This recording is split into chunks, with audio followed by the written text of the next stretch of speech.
Hi there folks, I'm reviewing the Inmarsat Pro 1 satellite phone. Now I've had this one is quite I've only had this one recently, but I've used the Inmarsat Pro 1 and the Pro 2 phone. Both are very good. As satellite phones go, it's not too heavy.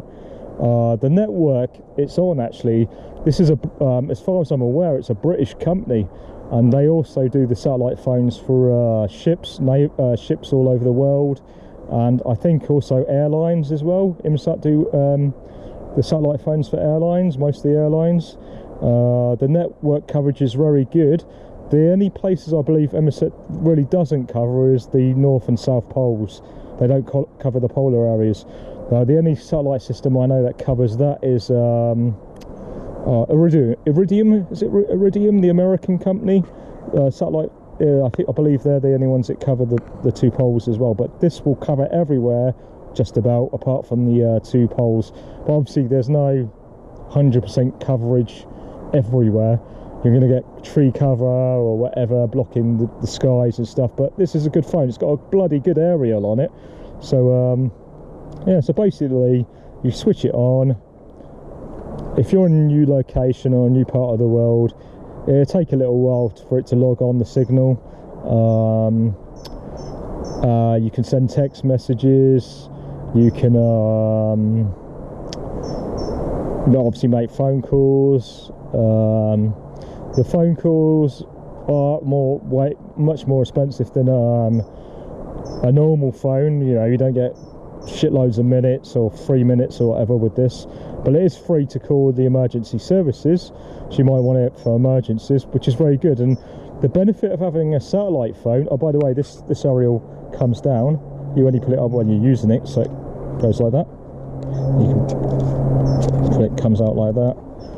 But the benefit of having a satellite phone over a rescue beacon, like the Spot Gen beacon or a PLB, is that when you're phoning up for an emergency, the emergency people know how to respond, because you can tell them what the problem is. Like you can say, oh, I'm having a heart attack, or you know, if it's something that's needed, like these like a very quick response with a helicopter or something. But when you're using a PLB, personal location beacon, or one of the spot tracker beacons, there's no way of knowing what the emergency is. So I'm not quite sure how rescue teams respond to the beacons, whether they send out a helicopter, because there's not always going to be a helicopter available, right? And you want to send out the helicopter to the most needy cases. So I'm not sure how it works. Are they going to send out a ground team or a helicopter?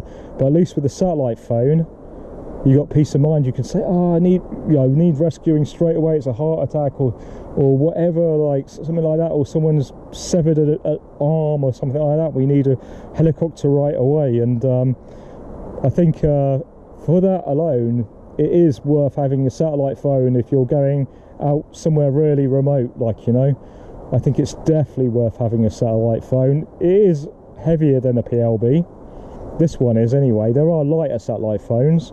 I do like this one. The signal's very good on it. The battery life is good on it. It's a very good phone. I'm not sure if it's waterproof, actually. I wouldn't like to say, but if I'm going to a really remote location, I would like, if I can afford to, buy a satellite phone and take a satellite phone. There are options. You can have a pay-as-you-go. Most people go for pay-as-you-go now on these, I think, or you can have like a subscription one, I think. But the more minutes you buy with pay-as-you-go, the cheaper the calls get. But if you look on eBay, you can actually pick up some good deals, like with second-hand ones where they're bundled with a card that's still got shitloads of minutes on, and you could get some real bargains. Normally the ones where they've only got a couple of months left on but shitloads of minutes go quite cheap.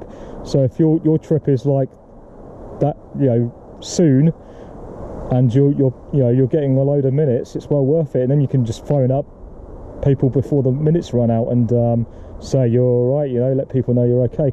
Yeah, and also, of course, you can phone up people and say that you're safe and stuff when there's no cell phone or mobile phone coverage. But yeah, it is heavier though. That's what I would say. If you like hiking light, then maybe this is not for you. The tracker would be, or the PLB would be much better idea. If you're on a budget, the PLB would be the best one, because it's not a paid for service. It's light, but the spot tracker is probably even lighter. Maybe not as good signal as the PLB for emergency beacon, but it's still got an emergency thing on it. Yeah, I like all three, to be honest. If I was on my own on a hike in a really remote location, I would personally take one of these as well if I could afford it. All depends, like, so you've got to spend a lot of money on your travel and stuff. It all depends at the time if you can afford it. But this is well worth having, this phone. But yeah, you get pay-as-you-go SIM cards off eBay. It's a nice. It's quite fits in the bag okay. So I'll show you the size of it to a normal sort of household brick on this old train wall here. So that is a brick, and that's the phone. So you get a rough idea of how big the phone is and how thick. But it's a good thing to have. I don't know what else to say about it, but oh, it's got a USB charger. This one, yeah, it charges by USB. Good phone. So yeah, I'm recommending the Inmarsat Pro 1 satellite phone. Good satellite network as well.